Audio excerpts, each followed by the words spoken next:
Assalamualaikum warahmatullahi wabarakatuh. Kembali lagi bersama saya Ivor Giovanni Putri, mahasiswi program Pasca Sarjana Ilmu Ekonomi. Nah, bersama Bapak Dr. Alphonse Satrianto SEME, kita akan melakukan pengujian stasioner menggunakan eFuels.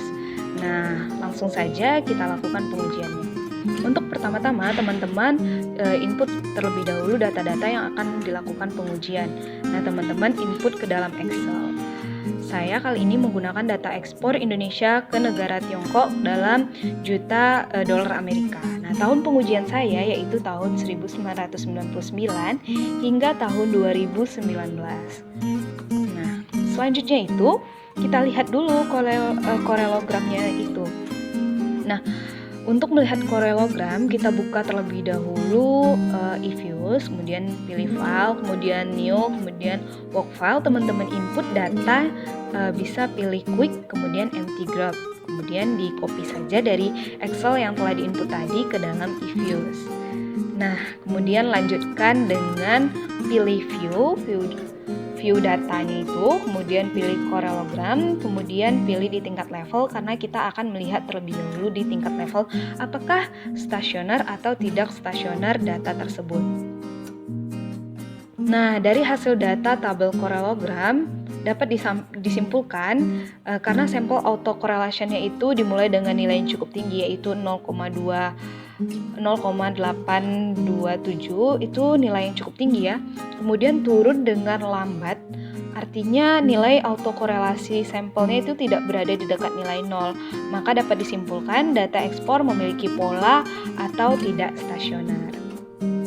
Nah, karena tidak stasioner, kita lihat di tingkat first difference. Teman-teman lakukan pengulangan, pilih view, kemudian pilih korelogram, pilih di tingkat first difference. Nah, hasilnya yaitu dari tabel korelogram dapat disimpulkan karena sampel autocorrelation bersifat acak dan tidak banyak yang keluar dari batas confidence interval, maka dapat dipastikan data ekspor tidak memiliki pola atau stasioner.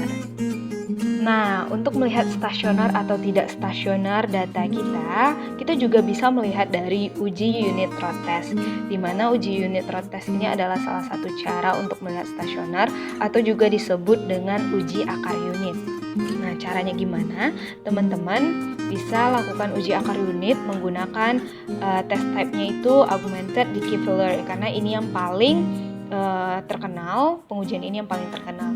Nah, caranya pada data sebelumnya teman-teman pilih view, kemudian unit root test, kemudian pilih di include in test equation itu intercept. Nah, sebenarnya ada 3 cara untuk melakukan uji di augmented decoupler ini. Nah, yang pertama intercept, yang kedua itu trend and intercept, yang ketiga itu none. Nah, yang pertama kita coba dulu di intercept.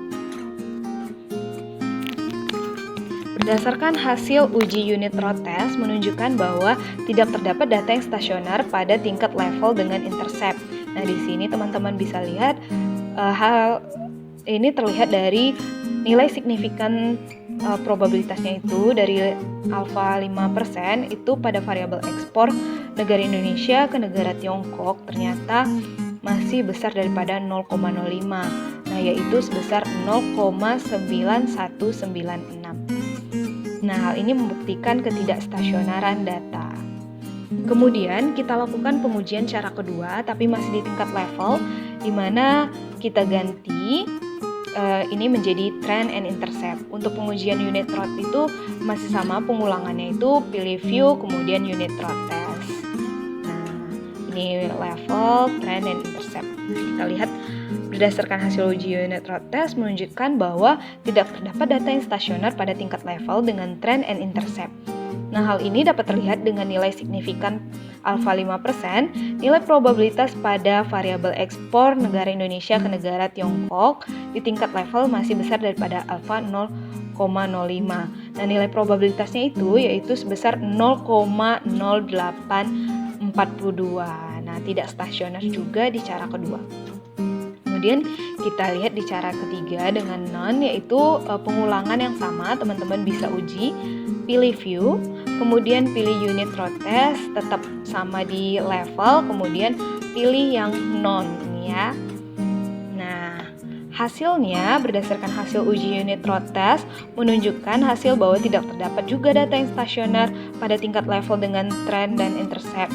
Hal ini dapat terlihat dengan nilai signifikan alfa 5%, nilai probabilitas pada variabel ekspor di tingkat level masih besar daripada 0,05, dan nilai probabilitas ekspor Indonesia ke negara Tiongkok yaitu 0,9662. Nah, dari 3 cara, yang pertama intercept, trend intercept, kemudian non, dapat kita simpulkan bahwa tidak ada yang stasioner dari ketiga cara. Nah, karena tidak ada yang stasioner, kita lakukan pengulangan pengujian untuk mendapatkan data yang stasioner. Nah, kita pertama pilih view, sama dengan cara pengujian di level, kita pilih view, kemudian unit road test, ini test type-nya tetap augmented leveler, kemudian test for unit road-nya itu kita ganti dari level menjadi first difference. Untuk percobaan pertama, kita pilih di intercept apakah stasioner atau tidak. Nah, berdasarkan hasil uji unit road test menunjukkan hasil bahwa data sudah stasioner pada tingkat first difference. Hal ini dapat terlihat dengan nilai signifikan alfa 5%, nilai probabilitas pada variabel ekspor di tingkat first difference yaitu 0,05. Nah, nilai probabilitas ekspor Indonesia ke negara Tiongkok yaitu sebesar 0,423. Nah, ternyata dari data yang saya sajikan di tahun 1999 hingga tahun 2019, data yang stasioner itu berada di tingkat first difference. Nah, begitu cara untuk pengujian unit road test, teman-teman bisa lakukan di rumah menggunakan eFuse. Nah, saya ini adalah tutorial menggunakan eFuse 9. Nah, terima kasih untuk teman-teman yang sudah melihat tutorial cara pengujian unit road test dan korelogram yang saya sajikan. Nah, teman-teman bisa kontak saya di giovanni.ifori@gmail.com atau di Instagram saya ifori.giovanni.foi jika ada pertanyaan atau kritik maupun saran yang akan diberikan kepada video ini. Terima kasih.